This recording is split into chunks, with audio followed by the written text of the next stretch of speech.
혹시나 유튜브 유튜브 말고 유튜브. 아 이런 거 너무 좋아하는데. 김혜의 이문. 이다. 안녕하세요. 안녕하세요. 진행을 맡은 김니은입니다. 콘텐츠 기획본부 조용진입니다. 오늘도 시청자분들의 궁금증을 풀어주기 위해서 콘텐츠 기획본부 조영진님을 다시 한번 모셔봤는데요. 쭈니님이라고 읽어야 될 것 같은데 기억에 남는 공연 에피소드들 풀어주세요. 기억에 남는 공연 에피소드 SM타운. 네. 예, SM타운이라는 공연이 입사하고 나도 처음 한 공연이 SM타운 그래요? 도쿄돔이거든요. 도쿄돔이 또 되게 큰. 그때 진짜 기억에 남는 아티스트가 딱 한 명 있는데 NCT 분들이 데뷔를 했어요. 처음으로 SM타운 공연에 섰었어요. 깜짝 놀랐어요. 뼈가 부서지는 줄 알았어요. 정말 열심히 하시고 본 공연이다 못해 거의 뭐 앨범 첫 쇼케이스처럼 너무나 열심히 해주셔가지고 NCT 새 앨범 많이 들어주세요. 영웅 많이 들었어요. 유튜브 팬페스트 하면서 대만이라는 나라도 갔었거든요. 네. 처음으로 레드카펫 생방송을 기획 제작을 한번 해봤어요. 근데 그게 야외였어요. 레드카펫이니까 당연히 야외잖아요. 그쵸? 비가 너무 많이 오는 거예요. 근데 생방송이고 많은 아티스트들이 나오잖아요. 레드카펫이다 보니까. 그러니까 저희가 지금 생각하는 레드카펫이 이제 팬들 그죠. 옆에 팬들 라인에 다 서 있고 이제 아티스트가 그런 밴에서 쫙 하고 그죠. 내리면은 제가 비가 오다 보니 미끄럽잖아요. 네. 그 화단이 있었거든요. 너무 급하게 뛰어가다 보니까 생방송 도중에 화단에서 미끄러졌어요. 미끄러졌는데 관객이 한 500명 있었거든요.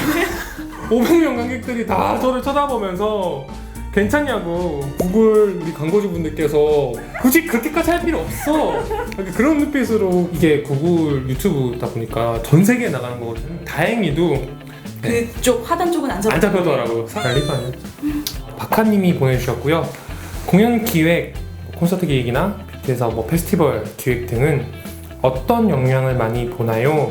아무래도 해외 공연이 많다 보니 외국어 영향을 많이 보시는 것 같은데 원어민만큼 하지 못해도 지원에 어려움이 없는지 알고 싶습니다. 제가 이렇게 해답을 드릴게요. 원어민만큼 못해도 괜찮아요.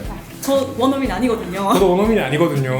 원어민처럼 필요로 하는 직무가 있고 필요하긴 한데 적절한 커뮤니케이션과 이메일 정도 쓸 줄 알면은 도움이 되는 직무도 있어요.